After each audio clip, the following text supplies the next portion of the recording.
아까 금리 얘기 좀 해주신다고 그랬는데요. 예. 미스터 마켓에서 금리 이야기 한번 가보겠습니다. 자, 헤드라인을 주십시오. 아, 이 소식을 안 전해드렸으면 좋겠다라는 생각을 가지고 연휴를 지냈는데 결국은 나와버렸네요. 미 국채 10년물 금리가 4.8%를 장중에 뚫었습니다. 그래서 공포에 휩싸인 뉴욕 증시, 또 비슷한 헤드라인은 채권 자경단이 돌아왔다. 뭐 이런 뉴스가 나왔어요. 근데 여러분 기억나시죠? 그 제가 연휴가 시작되기 전에 미스터 마켓 시간에 아마 일주일 동안 계속 말씀드린 게 예를 들면 연휴 시작되기 전날은 월가 항제 다이먼이 미 기준금리 7% 간다. 예. 이런 워닝을 했다라는 뉴스를 전해드렸고 그 전날은 미국 경제의 4대 악재를 말씀드리면서 셧다운, 파업, 학자금 상환, 유가 이런 얘기를 드리면서 이거보다 더 중요한 건 사실 금리입니다. 이런 말씀을 드렸었고 그다음에 그 전전날은 빌 에크먼이 미국 국채 30년물이 5.5% 간다라는 얘기를 했다고 하면서 중금리 시대를 우리가 버티는 적응력이 필요하다 이런 말씀을 미스터 마켓 시간에 계속 드렸어요. 근데 그렇게 드린 이유가 뭐냐면 결국 지금 이러니 저러니 뭐 개별 기업의 악재 호재 그리고 우리의 뭐 가계부채 수출 문제 이런 거 다 중요하죠. 그런데 사실 가장 중요한 거는 미 국채 금리다. 미 국채 금리의 가격 이게 이제 시장에서 유통되는 미 금리가 어떻게 근데 기준 금리는 이제 저 생각에는 게 중요한 게 아니에요. 근데 이 시중에서 유통되는 미 국채 가격과 금리가 굉장히 중요하다라는 말씀을 일관되이 이제 드리고 있는데 그게 이제 걱정했던 대로 연휴 기간에 4.8%까지 우리가 4.5 넘어갔습니다 하면서 2007년 이후에 최고치입니다 이런 말씀을 드렸는데 이게 금세 4.8이 된 거예요. 차트 한번 보여주십시오. 이게 그 4.8이라는 금리가요. 장기 차트를 보시면 저렇게 돼 있거든요. 저게 1999년도부터 차트인데 보시면 2005년도 수준까지 이제 갔습니다. 그러니까 실제로 기준금리는 이제 많이 올려야 2번, 어쩌면 안 올릴 수도 있고 1번 뭐 이렇게 돼가고 있지만 그 논의가 나온 지가 꽤 됐음에도 불구하고 시장의 장기 금리는 저렇게 뜨고 있다라는 얘기죠. 그래서 이게 구조적인 고금리 고물가 시대, 뭐 저희는 중금리라고 표현합니다만은 보기에 따라서는 4%가 뭐 고금리냐 이렇게 볼 수도 있지만 실제로 저게 2, 3년 전에는 0.5%였다는 거죠. 예. 그러니까 상대적으로는 굉장한 고금리에 시달릴 수밖에 없는 상황에서 고금리 고물가 시대가 고착화될 수도 있다라는 얘기가 나올 만한 거죠. 그런데 이 10년물 금리가 중요한 거는 10년물 국채 금리가 중장기 물가를 반영한다고 보거든요.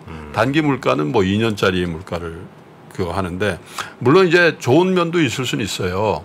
10년물이라는 게 그 나라의 장기 성장에 대한 바로미터라고도 할 수 있는데 미국 경제가 사실은 지금 굉장히 양면이 있다. 왜냐하면 인플레이션에 시달리지만 그 인플레이션의 기저에는 미국 경제만 좋네. 그렇죠. 이런 시각들도 담겨져 있는데 사실 그래서 양면인데 그럼에도 불구하고 고물가라는 거는 주식시장의 성장주에는 굉장히 좋지 않은 그래서 어제 나스닥이 이렇게 많이 빠졌고 나스닥의 기술주들이 엔비디아를 비롯해서 테슬라 뭐 애플 할 거 없이 물론 개별적인 재료들이 있었어요. 애플 같은 경우도 뭐 발열 문제라든지 그런 것들이 있었음에도 불구하고 기술주의 하락은 역시 이렇게 폭등하고 있는 금리 영향 아니냐 이렇게 보는 거죠. 어제 무려 11.2bp가 올랐습니다. 네. 그러니까 0.11 그죠? 이 정도면 10년물 기준으로 보면 뭐 하종가라고까지는 할 수는 없지만 뭐 체감상으로는 개별 주식을 갖고 있었다면 적어도 15% 이상 빠졌다. 이렇게 보셔도 될 만한 거죠. 그리고 이런 연호는 아까 제가 미국 경제가 좋다는 말씀인데 고용 지표 때문에 촉발이 됐습니다. 미국 노동부가 이제 발표하는 구인 이직 보고서 졸츠라고 있잖아요. 이걸 발표했는데 미국 민간기업 구인 건수가 4개월 만에 다시 완만한 증가세로 터닝을 했어요. 네. 지난 8월에 민간기업 구인 건수가 961만 건인데 이게 금융정보업체인 팩트셋에서 집계한 예상치 880만 건을 훨씬 웃돌았을 뿐더러 4월에 1032만 건을 찍은 다음에 5, 6, 7 감소를 하고 있었거든요. 예. 이런 것들이 사실 연준한테는 야 이제 구인구직 이런 지표들도 조금 낮아지고 있으니까 금리 더 이상 올릴 필요 없다라는 어떤 그런 토대를 마련해 줬는데 이게 다시 증가세로 반전을 했고 여기다가 자발적 퇴직이라는 항목이 있어요. 퀴츠라고. 예. 그거는 360만 건인데 이 자발적 퇴직은 높을수록 안 좋습니다. 왜냐하면 내가 자발적으로 퇴직했다는 건 다른 잡으로 간다는 얘기잖아요. 네. 그 얘기는 임금이나 처우가 개선이 돼서 가겠죠. 내가 잘 다니던 회사를 그만두고 더 낮은 연봉을 받고 가지는 않으니까 이 자발적 퇴직 비율도 360만 건으로 전월과 거의 유사하지만 조금 늘었단 말이죠. 그리고 자발적 퇴직 비율이 2.3%로 나왔던 것도 이 시장에 채권 시장의 참여자들에게는 야 고용이 이렇게 쉽게 꺾이지 않을 것 같다 이런 이제 전망을 했다라는 겁니다. 여기다가 제가 볼 때는 이게 더 중요한데 제가 그 피치가 미국의 신용 등급을 하향 조정할 때 이게 참 묘한 시즌에 나왔습니다라는 말씀드렸잖아요. 그게 3분기에 굉장히 큰 국채 발행에 순중을 계획하고 있을 때 나왔다는 말씀을 드렸는데 예. 여기다가 7월 말에 자금 조달 계획을 발표하면서 국채 발행을 더 확대한다라는 얘기를 한 바가 있단 말이죠. 그래서 장기물에 대한 공급이 더 많습니다. 예상보다 시장보다. 그러니까 수급상 공급이 더 많아 그러면 빨리 매도해야 되겠다라는 그런 매도세를 부추긴 거죠. 거기다가 기본적으로 단기물과 장기물의 역전 현상이 있었잖아요. 예. 워낙 그 역전 현상, 장단기 금리의 역전 현상의 폭이 컸기 때문에 장기물 금리가 오를 수 있는 여건이 마련되어 있는 거죠, 사실은. 예. 그런 상황에서 매도세가 굉장히 많이 나왔다 이런 거고. 예를 들면 빌 레크먼이 다시 방송에 나와서 뭐라 그러냐면 30년물 국채금리는 5% 중반 가고 10년물 국채금리도 5%에 육박할 것. 5% 다 됐잖아요. 이제 4.8 찍었으니까 이제 자기 말이 맞았다라고 이제 자랑하러 나온 거죠. 그리고 본인은 이거 숏을 쳤다고 했죠. 30년물 주식이 빠질 것 같기 때문에 30년물을 숏을 쳐서 해지합니다. 이렇게 얘기를 했으니까 만약에 숏을 대거 쳤다면 채권 쪽에서는 이익을 많이 냈을 거예요. 주식은 손해를 본다 하더라도 거기다가 다이몬드 두 번째 또 얘기를 했어요. 7% 간다는 얘기를 또 했어요. 그러니까 야, 저 사람이 그냥 하는 얘기가 아닌데 이런 그 센치멘탈을 줬다는 거죠. 그래서 시장에선 무슨 용어가 나왔냐. 다시 채권 자경단이 출동했다라는 채권자경단이라는 게 뭐 전에도 한번 말씀드렸는데 뭐냐면은 채권 시장의 전문가들 일종의 군들이 예를 들면 높은 인플레이션이 장기화되거나 정부의 재정 적자가 계속 확대될 것 같아서 그 나라가 발행하는 채권 가격이 추세적으로 빠질 것 같을 때 예. 대량으로 팔아버리는 거예요. 그래서 기억나시나요? 왜 영국의 신임 여성 총리가 발언 잘못해가지고 그때 막 영국 국채가 폭락을 했잖아요. 그쵸. 그런 경우에 채권 자경단이 떴다라고 얘기를 하는 거거든요.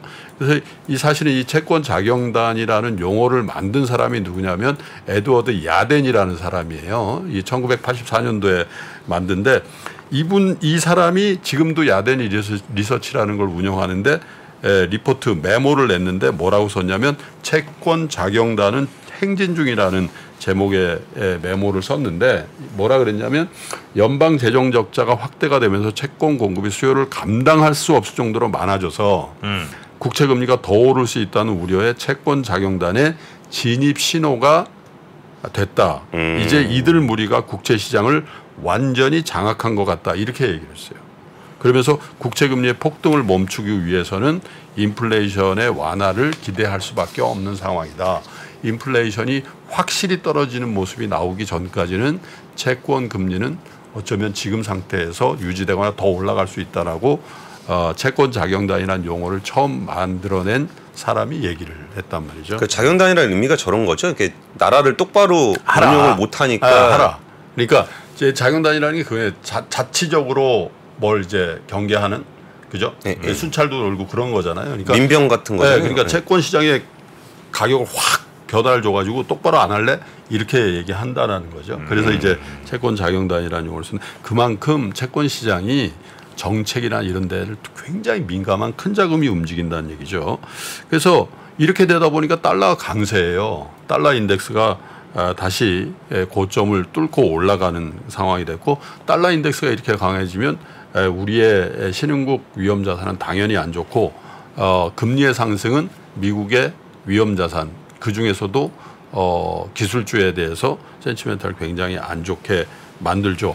연휴 기간에 그나마 좋았던 뉴스는 안도의 한숨을 쉰 거는 유가였어요. 유가가 95달러까지 갔었습니다. 그래서 네. 제가 그 뉴스를 보면서 어휴 이거 큰일 났다. 유가 95달러 갔죠. 금리는 또 4.67 이렇게 올라가죠. 그죠? 달러 강세죠. 근데 다행히 유가가 90달러 밑으로 내려왔다가 조금 다시 반등했는데 예. 그나마 유가의 큰 폭의 반락은 연준한테도 조금 부담을 덜어주고 우리 금융시장에도 조금은 안도할 수 있는 그런 어떻게 보면 굉장히 악재가 쌓여 있는 가운데 그나마 다행이었다 이렇게 보여져요. 그래서 오늘 우리 주식시장이 이제 미국 시장 기준으로 나흘 그죠? 나흘 동안의 개장 사항을 우리는 한꺼번에 반영하는 건데 네. 나스닥 기준으로 마디 지수라고 제가 말씀드렸잖아요.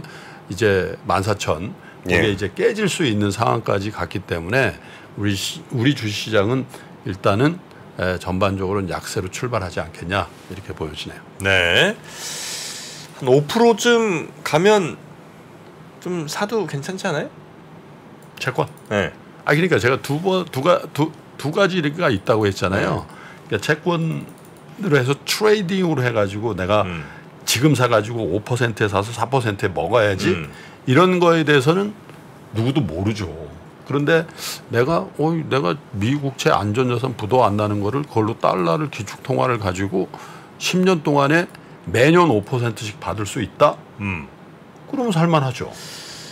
그러니까. 그러다가 네. 어느 순간에 보면 또 이게 3% 가거든요. 그럼 팔면 되지. 그럴 때 팔 수 있다는 네. 거죠. 그런 생각을 하는 투자자들이 많이 늘었죠. 근데 지금은 사실 국내 투자자들 중에 미국 국채에 투자한 분들은 속이 많이 상하죠. 전에 사셨던 늦게 했어야 되는데 미리 했네. 그런 상황이 된 거죠. 다만 이제 달러가 그만큼 강해졌기 때문에 또 살 때 가격이 네, 그때보다 지금 달러가 훨씬 강해졌잖아요. 그래서 환하고 이렇게 해보면 그렇게 손해가 안 봤을 수도 있겠죠. 원으로 살 수는 없나요? 어쨌든 그래도 뭐 미국 거니까 참 어떻게든 ETF 사시면 돼요. 환전 그거 다 이제 달러 다 바꿔서 하는 ETF가 네. 있으니까. 자, 그러면 오늘 뉴스는 요 정도로 정리하겠습니다. 예. 네, 이따 저녁에도 잘 부탁드리고요. 예, 알겠습니다. 네, 권 팀장님 고생 많으셨습니다. 예, 뉴스를 때 뵙겠습니다. 예, 감사합니다. 장 시작 전부터 종료까지 쏟아지는 수많은 뉴스와 정보들. 이 중에서 어떤 것이 투자에 정말 도움이 되는 정보일까요? 3프로의 증시 셔터맨 박근영 마스터가 직접 정보를 선별하고 투자의 힌트를 드립니다.